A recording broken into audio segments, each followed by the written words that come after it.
नमस्कार मंडळी, मेजवानीमध्ये तुम्हा सगळ्यांचं पुन्हा एकदा खूप खूप स्वागत. तर आज आपण बनवणार आहोत मस्त झणझणीत असा तरीवाला डाळ कांदा. ज्यावेळी घरात भाजी अवेलेबल नसेल त्यावेळी तुम्ही हा डाळ कांदा नक्की बनवू शकता.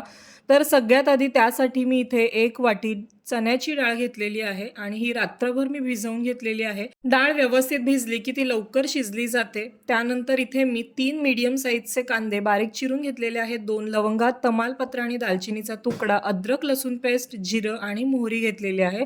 चला तर आता फोडणी देऊया. त्यासाठी इथे एका पॅनमध्ये मी तेल घेते. तेलाचं प्रमाण थोडं जास्त ठेवायचं.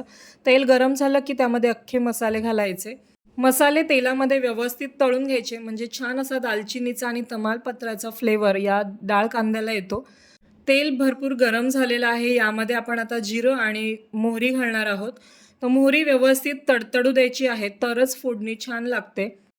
त्यानंतर यामध्ये घालायचं आहे अद्रक लसणाची पेस्ट. यामध्ये तुम्ही कोथिंबीर सुद्धा तडक्यामध्ये घालू शकता. अद्रक लसूण पेस्ट छान अशी तेलामध्ये भाजून घ्यायची आहे.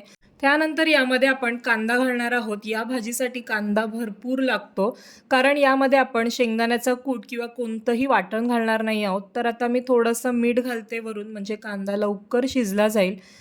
कांदा आपल्याला व्यवस्थित मऊ होईपर्यंत शिजवून घ्यायचा आहे. तुम्ही बघू शकतात कांदा आपला शिजलेला आहे. तर यामध्ये वरतून आपण आता चण्याची भिजलेली डाळ घालायची आहे आणि 1 ते 2 मिनिटं ही डाळ तेलामध्ये परतून घ्यायची आहे. डाळ तेलामध्ये परतल्यामुळे ती लवकर शिजली जाते. डाळ परतून झाली की यामध्ये आपण आता मसाले घालून घेणार आहोत. तर इथे मी अर्धा ते पाऊण चमचा लाल तिखट, 1 चमचा काश्मीरी पावडर, यामुळे भाजीला कलर छान येतो. थोडीशी हळद आणि पुन्हा एकदा मीठ घालते. मीठ थोडंसं बेताने घालायचं, कारण ऑलरेडी आपण मीठ घातलं होतं. तर आता हे सर्व मसाले आपण मिक्स करून घेणार आहोत. 1 ते 2 मिनिटं पुन्हा हे परतून घ्यायचं आणि त्यानंतर यामध्ये आपण आता गरम पाणी घालायचं आहे. तर चण्याची डाळ शिजण्यासाठी पाणीसुद्धा जास्त लागतं आणि वेळसुद्धा.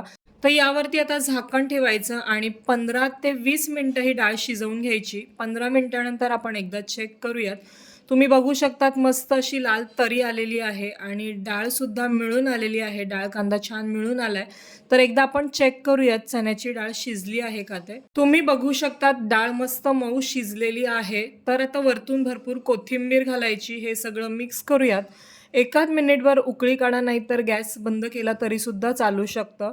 तर तयार आहे आपला मस्त झणझणीत असा डाळ कांदा. याबरोबर मस्त ज्वारीची भाकरी आणि कांदा अप्रतिम लागतो. तर तुम्ही सुद्धा या पद्धतीने डाळ कांदा नक्की ट्राय करून बघा. कसा होतोय ते कमेंटमध्ये कळवा आणि जर व्हिडिओ आवडला असेल तर प्लीज व्हिडिओला लाईक, शेअर, सबस्क्राईब नक्की करा.